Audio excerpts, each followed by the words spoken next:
दुकान का मैक्सिमम 300 आता है, घर का 500 रुपये फिक्स है। जीअं त दोस्तनि सां गॾु लॉन्ग टूर ते निकितल आहियूं। हिन वक़्तु असीं गिलगित बल्तिस्तान में आहियूं। हिते हिकिड़ी नंढड़ी होटल आहे। त हीअ वीडियो जेको मुंहिंजे भरण जो मक़सदु आहे त मां दोस्तनि खे ॼाण थिए इन बाबति।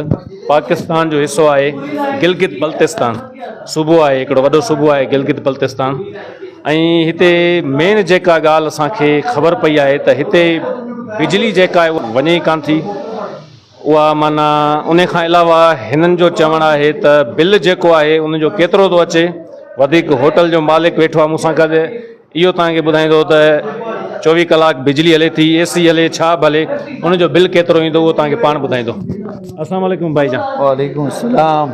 अच्छा, आप ये बताइएगा कि ये आपकी होटल है, बिजली जाती है नहीं जाती है, और बिल आपका कितना आता है, ये थोड़ा हमें बताइएगा। ये बिल इधर होटल का और मकानों का फिक्स है, 500 रुपये बिल आता है, बिजली जाती नहीं इधर। कितना मतलब कि फिक्स बिल कितना आता है? मकान का कितना आता है, दुकान का कितना आता है? दुकान का मैक्सिमम 300 आता है, घर का 500 रुपये फिक्स है। मीटर वगैरह नहीं है? मीटर है लेकिन उन पे नहीं होता है, फिक्स है। Fix charges? हाँ, फिक्स है। अच्छा, मतलब अगर आप मकान में AC चलाएं, कितना भी लोड चलाएं, फ्रिज है, फ्रीजर है, बिल्कुल साफ है, चला सकते हो, मसला नहीं है। सिर्फ 500 रुपए में? बिल्कुल। अच्छा, इस हल्के में वजीर आला कौन है, किस पार्टी से ताल्लुक रखता है? वजीर आला जो है वो हाजी गुलबर है, वो बस मुश्तरका उम्मीदवार है। वो PP, नून, PTI सब का मुश्तरका उम्मीदवार है। यहाँ इस सूबे से अक्सरियत जो कामयाबी हुई है वो किस पार्टी से मुश्तरक है। इस हल्के से जो जीता है वो पीपल्स पार्टी का जीता है, वो इधर का सूबाई सदर है अमजद एडवोकेट। अच्छा, मतलब कि कितना भी बड़ा घर हो, कितनी भी उसमें एसियाँ हो, तो उसकी फिक्स चार्जेस सिर्फ 500 रुपये? बिल्कुल बिल्कुल, वो यही है। इधर है ना, एक ही घर में 5-5, 6-6 AC भी हैं, इस तरह के घर भी हैं। और बिजली जाती है या नहीं जाती? नहीं जाती है इधर, कभी कभी कोई फॉल्ट हो तो उससे जाती है, बाकी नहीं जाती है। बारिश हो, कुछ भी हो, आंधी हो? नहीं, कुछ भी नहीं हो, उस टाइम होती है बिजली। ही होटल जो मालिक है जेको चए थो त आंधी हुजे, बरसात हुजे, छा बि हुजे, पर बिजली वेंदी कान, लोड शेडिंग हिते ज़ीरो आहे।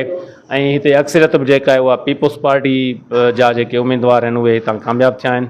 ऐं वॾे में वॾी जेका ॻाल्हि हिन ॿुधाई आहे त केतिरो वॾो दुकानु हुजे, कारोबार हुजे, सिर्फ़ु ऐं सिर्फ़ु 300 रुपया फिक्स चार्जिस जेका आहे उहा बिजली जो बिल ॾींदो।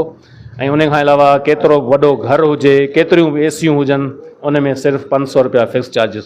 हीअ मुंहिंजो वीडियो भरण जो मक़सदु इहो त असीं पाकिस्तान त आहे पर कानून अलॻि अलॻि आहे। असां सिंध में जेको रहूं था, ख़ासि करे जेको सिंध सां ज़ुल्म आहे उहो सभिनी जे साम्हूं आहे। बिजली बि कान्हे ऐं बिल बि जेके अचनि था उहे सभिनी जे साम्हूं आहिनि।